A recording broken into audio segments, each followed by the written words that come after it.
నమస్కారం. లక్ష్మి చెప్పే కథలకు స్వాగతం. వీణులతో వీక్షించటానికి సిద్ధం కండి.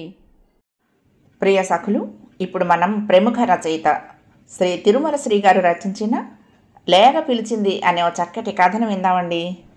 ఈ కథ ఆంధ్రప్రభ సచిత్ర వారపత్రికలో 1996 జూన్లో ప్రచురింపబడింది. ఇక కథ మొదలు పెట్టేస్తున్నానండి. వినా వెంకటేశం నానాథో నానాథ సదా వెంకటేశం స్మరామి స్మరామి. త్రుళ్ళిపడి లేచింది మహిష. లైటు వేసి గడియారం వంక చూసింది. పావు తక్కువ 6 అయింది. పక్కింటి టేపులో నుంచి సుప్రభాతాలు వినిపిస్తున్నాయి. ఇంటావిడ జానకమ్మ రోజు తెల్లవారుజామునే లేచి రికార్డర్లో వెంకటేశ్వర సుప్రభాతాలు పెట్టుకుని పనిచేసుకుంటూ ఉంటుంది. కౌసల్య సుప్రజారామ అనేసరికి తట్టి లేపినట్టుగా మెలకు వచ్చేస్తూ ఉంటుంది మహిషకు రోజు. అలాంటిది ఆ రోజు సుప్రభాతాలు సగం అయిపోతున్నా మెలకు రాకపోవటం ఆశ్చర్యం గొలిపింది. ఆ రోజు జానకమ్మ గారికి కూడా లేట్ అయినట్టుంది. అంచేతో అంబా అన్న ఇంటివారి లేగదోడ అరుపు, దానితో పాటే దాని పెనుగులాట వినవచ్చాయి. నిలవ్వే మొద్ద, మీ అమ్మ దగ్గర పాలు ఏరుల్లా కారటం లేదు, కుడితే గతి నీకు అంటూ ముద్దుగా మందలిస్తోంది జానకమ్మ లేగదోడను. పెరట్లోకి నడిచింది మహిష. మంచులో తడిసిన మల్లె పువ్వులా ఉంది ఊరంతా. ఏమిటి పిన్నిగారు, లేగ మారం చేస్తుందా ఏమిటి? పలకరించింది మహిష జానకమ్మను. ఇంటావిడ జానకమ్మకు సుమారు 50 ఏళ్ళు ఉంటాయి. మనిషి ఆరోగ్యంగా ఉంటుంది. ఇంటి పనంతా ఆవిడే చేసుకుంటుంది. మనిషి ఆరోగ్యంగా ఉన్నందున ఇంటి పని ఒంటరిగా చేసుకోగలుగుతుందో, లేక రోజంతా ఒళ్ళొంచి పనిచేయటం వలన ఆవిడ ఆరోగ్యంగా ఉందో తెలీదు. ఇంటి వారి ఆవుకి పొదుగు ఒట్టిపోయింది. లేగకు కుతపటానికి పాలు లేవు. అందుకే దానికి ప్రత్యేకంగా మేత వేయటానికి జానకమ్మ ప్రయత్నం. లేగను తల్లికి దూరంగా కట్టేసి మేత వేసినా తినకుండా అంబా అంటూ తల్లి దగ్గరికే పరిగెత్తుతోంది. పాలు రాకపోయినా తల్లి పొదుగున చప్పరిస్తోంది, కానీ కుడితి పెడితే తాగనంటోంది. మహిష ప్రశ్నకు జవాబుగా, ఏం చెప్పమంటావు మహిషమ్మ తల్లి, ఈ లేగ నా దుంప తెంచేస్తుందనుకో. తల్లి పాలకు నోచుకోలేదు కదా పాపం అని కుడితి పడుతూ ఉంటే తననేదో చేసేసినట్టు అంబా అంటూ ఒకటే అరుపులు. పలుపు తెంచుకుని తల్లి దగ్గరకు పరుగులు పెడుతోంది పిచ్చిముండ. జానకమ్మ లేగను ప్రేమగా నిమురుతూ అంది. నిజంగా అది పిచ్చిముండలేండి అంటూ నవ్వేసి తన పనిలో పడిపోయింది మహిష. అరగంట తర్వాత బుజ్జిగాడిని లేపటానికి గదిలోకి వెళ్ళిందామె. చలికి ముడుచుకుని పడుకున్నాడు 3 ఏళ్ల బుజ్జిగాడు. నిద్రలో వాడి అమాయక వదనం చూస్తే ముద్దేసుకొచ్చింది.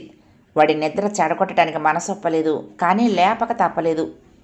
బారెడు పొద్దెక్కిన నిద్రేనా, లేవండి అంటూ తలగడను కావలించుకొని మరీ నిద్రపోతున్న భర్త మీద బుజ్జిని కూర్చోబెట్టిందామె. ఆవులిస్తూ లేచి కూర్చున్నాడు మూర్తి. బుజ్జిగాడికి బలవంతంగా కాలకృత్యాలు తీర్చింది. ఓ పక్క వంట చేసుకుంటూనే మరొక పక్క బుజ్జిగాడిని తయారు చేసింది. మూర్తి తన పనులన్నీ ముగించుకుని న్యూస్ పేపర్ పట్టుకుని కూర్చున్నాడు. అతని వీక్నెస్ అది. భార్యకు పనిలో సాయపడాలని మనసులో ఉన్న న్యూస్ పేపర్ వస్తే మాత్రం దాన్ని తిరగయందే ఉండలేడు. మహిషకు 25 ఏళ్లుంటాయి. బ్యాంకులో పనిచేస్తోంది.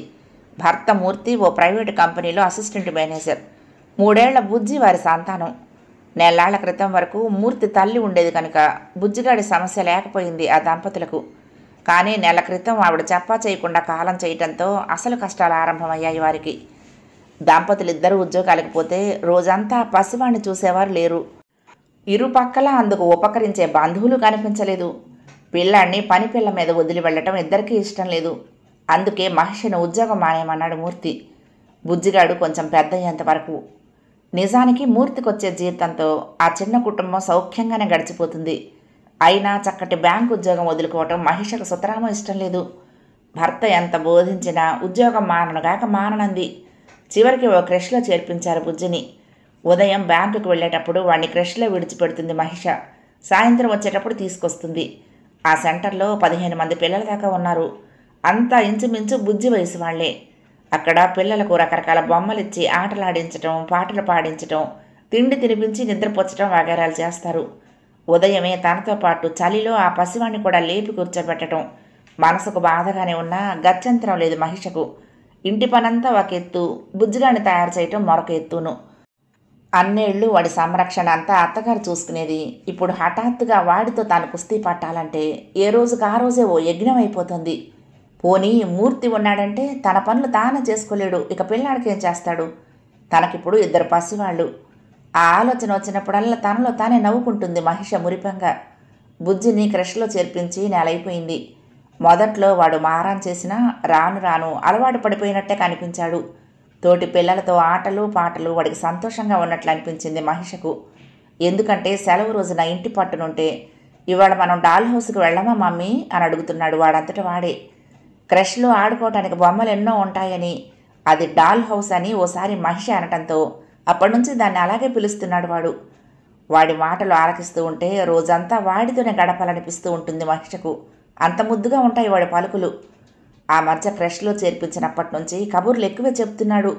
తన స్నేహితుల గురించి పేరు పేరున తెగ ముచ్చట్లు చెప్తూ ఉంటాడు. వాడు క్రమక్రమంగా ఆ వాతావరణానికి అలవాటు పడుతున్నందుకు ఆనందించింది మహిష. ఆ రోజు శనివారం కావటంతో మధ్యాహ్నం త్వరగా ఇంటికి బయలుదేరింది మహిష. తల్లిని చూసి ఆనందంగా నవ్వాడు బుజ్జి. దారి పొడవునా ఆనాటి విశేషాలను, తాను ఆడుకున్న ఆటలను గురించి, స్నేహితులను గురించి ఉత్సాహంగా చెప్పుకుపోతున్నాడు వాడు. వాడి ముద్దు పలుకులకు ముగ్ధురాలైన మహిష వాడిని ముద్దులు పెట్టుకుంది. ఇంటికి వెళ్ళగానే వాడికి స్నానం చేయించి బట్టలు మార్చి పౌడర్ రాసింది. అమ్మ ఊళ్ళో కూర్చొని యాపిల్ తింటూ ఇంకా ఊసులు చెప్తూనే ఉన్నాడు బుజ్జిగాడు. కొడుతున్న మహిషకు వాడిని ఓ విషయం అడగాలనిపించింది. ఒరే బుజ్జి, నేనొక విషయం అడుగుతాను, చెప్తావుట్రా అంది. ఓ అన్నాడు వాడు. నువ్వు రోజంతా డాల్ హౌస్లో ఉంటావు కదరా, అక్కడ నీకు బాగా నచ్చింది, ఎక్కువ సంతోషం కలిగించేది ఏమిట్రా అడిగింది. ప్రశ్న అర్థం కాలేదో ఏమో తల్లి మొహంలోకి చూశాడు వాడు. అది కాదు నాన్న, అక్కడ బొమ్మలతో ఆడుకుంటున్నప్పుడు నీకు ఎక్కువ బాగుంటుందా, నీ స్నేహితులతో కలిసి ఆడుతూ పాడుతున్నప్పుడా, ఆయా కథలు చెప్తున్నప్పుడా, లేక స్వీట్స్ బిస్కెట్లు తింటున్నప్పుడా, ఎప్పుడు బాగుంటుంది వివరంగా అడిగింది ఆమె. ఓ క్షణం రెప్ప వేయకుండా తల్లి వంక చూశాడు బుజ్జి. చీ, అవేమీ కాదు అన్నాడు. తెల్లబోయిందామె. మరి అంది. మరే నేను నీకోసం ఎదురు చూస్తూ ఉంటే నన్ను తీసుకెళ్ళటానికి నువ్వు వస్తావే, నువ్వు కనిపిస్తావే నాకు అప్పుడే బోలెడు బాగుంటుంది మమ్మీ అన్నాడు. నిర్ఘాంతపోయింది మహిష. ఆ పసివాడి జవాబులో ఇమిడి ఉన్న భావం అర్థం కావటంతో బుజ్జి అంటూ ప్రేమగా వాడిని గుండెకు హత్తుకుని కళ్ళు మూసుకుంది. ఆ క్షణంలో మేత తినకుండా అంబా అని అరుస్తూ తల్లి దగ్గరకు పరుగులు తీసే ఇంటివారి లేగదూడ ఆమె మదిలో మెదిలింది. మాధుర్యంతో నిండిన లేగ పిలుపు వీణుల్లో మోగింది. రాత్రి పడుకునేటప్పుడు, రేపే నా జాబుకు రిజైన్ చేస్తున్నానండి, బుజ్జి కాస్త పెద్దయ్యాక అవసరమైతే మరొక జాబ్ చూసుకోవచ్చును అంటున్న భార్య పలుకులకు మొదట తెల్లబోయినా తర్వాత ఎంతో సంతోషించాడు మూర్తి. కథ సమాప్తం. ప్రియ సఖులు, ఈ కథ మీకు నచ్చితే తప్పకుండా లైక్ చేయండి, షేర్ చేయండి, కామెంట్ చేయండి, సబ్స్క్రైబ్ చేసుకుని నన్ను ఎంకరేజ్ చేయండి. ఉంటానండి. ప్రేమతో లక్ష్మి, కృష్ణాతీరం, దుర్గమ్మ సన్నిధానం. నమస్తే.